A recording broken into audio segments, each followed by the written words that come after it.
ang daming kumalat na mga nagtitrending na mga post, no? Na si Marcos daw ganito na, kesyo ganun na, or malubha na. Pero dito, ang ating Vice President Sara Duterte ay hindi basta-basta napapakagat. Kaya nga ngayon ang kanyang comment ay good luck lang. Bakit? Kasi para sa akin, mga partner, Sige nga.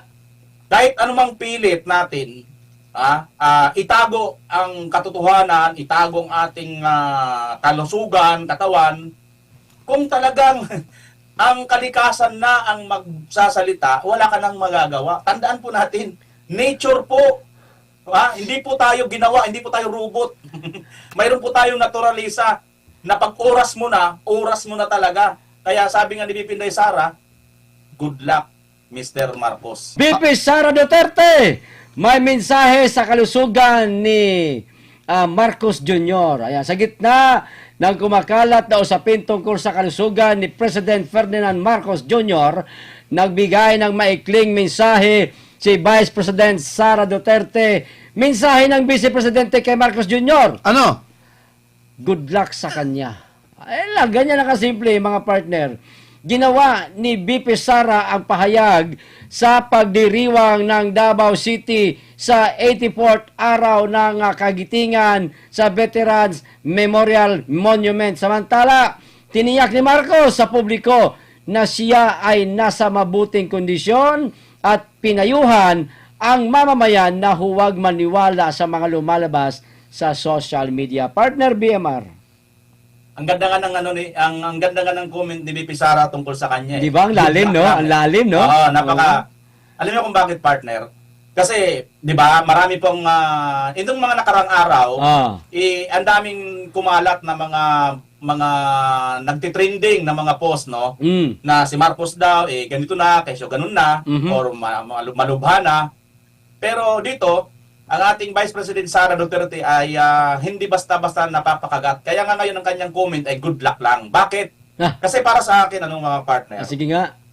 kahit anumang pilit natin, itago ang katotohanan, itago ang ating kalusugan, katawan, kung talagang ang kalikasan na ang magsasalita, wala ka nang magagawa. Tandaan po natin, nature po. Hindi po tayo ginawa, hindi po tayo robot. Mayroon po tayong naturalisa na pag oras mo na talaga. Kaya sabi nga ni Bipinday Sara, good luck, Mr. Marcos. Ano ibig mong sabihin sa kalikasan, partner BMR? Bumuka na ba yung lupa para sa... sa guwawan? Hindi, basta sa akin, good luck. Good Yun luck. din ang sabi ko. Marias kay ni VP Inday. Okay, tama yung sabi nyo punto nyo. Hindi ko magat si BP Sara. Pero, ang napansin ko lang dito, dalawang mataas na leader, magkaiba ng lugar, nagbigay pugay sa araw ng kagitingan bilang paggunita sa mga veterano, sa mga lumaban, sa ating kaserinlan. Pero ang dalawang leader na to ay may dalawa akong nakita. Yung isa merong quick ambush interview. Oo. Kaya nga natanong tungkol dito, di ba? Pero doon sa Mount Samat,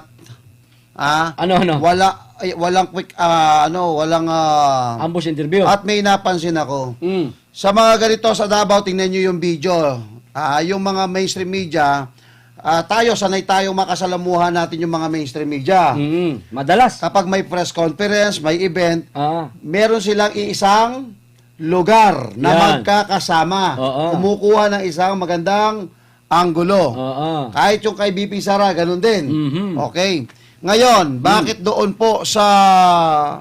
Ito, tanong lang naman ako. Sa Samat. About sa Samat, bakit RTV lang ang kumukuha at walang live ng iba during that time? Wala ibang media. Meron. Ano? Meron. May isang media lang. Ano? Yung arrival lang ni PBBM. Yung ang pinakita ko na di umano, yung di ba pinisin ko sa GC, oo, yung pag-arrive daw yun na papunta daw si Pangulong Bongbong Marcos. Pero ang tanong dito, bakit wala nga bang interview? Etong si di ba? Pangalawa, hindi nasilo si BP Sara sa word na ano masasabi nyo tungkol sa kalusugan ng Pangulo kasi kung siya mismo ang magsasabi na, malala na to, ganyan-ganyan, Nako. alam mo naman, nakahanda ho yung mga tirador Delikado. ng kanilabig. Fake news ka! Oo. Isasama namin yan, di ba? Reklamo ka namin. Kaya nga, di ba, nakita, ang dami hong mga pinapakain sa atin ngayon. Binubusog ho tayo sa fake news. Yun, delikado. Ang dami hong nagkalat sa social media ngayon, kaya kapag nakita mo, pag matako ka sa views, pag matako ka sa clickbait, kunin mo. At 100% darami naman yung views mo. Oh, kaso, Pero sa Lunes, 100% nandun yung pangalan mo. ang dami mo rin supina. 100% yan.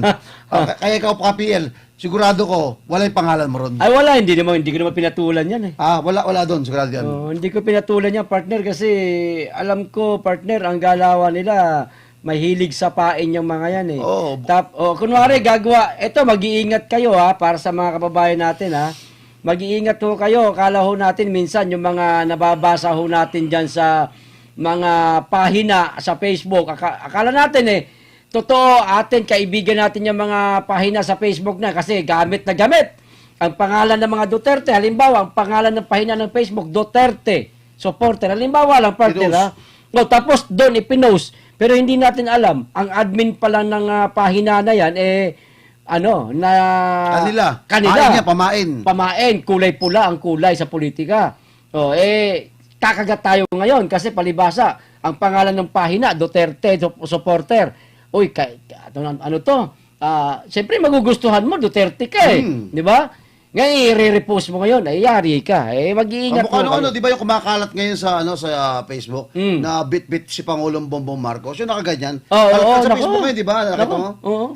Hindi ko sinakyan yun. I-content mo yan. Ayan, si Pangulong Bongbong Marcos, bagsak na, yari ka na. Yari tayo dyan. Ayan na, ito na, binuhat ng 2 tao, 4 na tao. Yari ka dyan. Swak kasaba nga doon. Oo, pain lang yan. Tulad yan, mag-iingat ho kayo dyan sa mga ganyan, mga kababayan. Hindi po lahat ng mga nakikita nating post sa social media o nagpo-post mismo sa social media, atin yan. Ako, mag-iingat ho kayo. Partner BMR. Ay, nako. Alam nyo, kaya nga si VP Inday Sara, pagtutudo ang ingat kasi may aral na po na nakuha siya dito. Yun nga yun, yung ginamit sa kanya ito. Na wala kasing alam nyo yun, wala kasing may pupuntos dito sa mga Duterte kaya abanger sila na mayroon man lang isang lumabas sa bibig nila na mali para sa kanila. Pero kahit pa man ganun, katulad nga yung ginawang puntos kay VP Sara, yung panggugurgor di umano, no?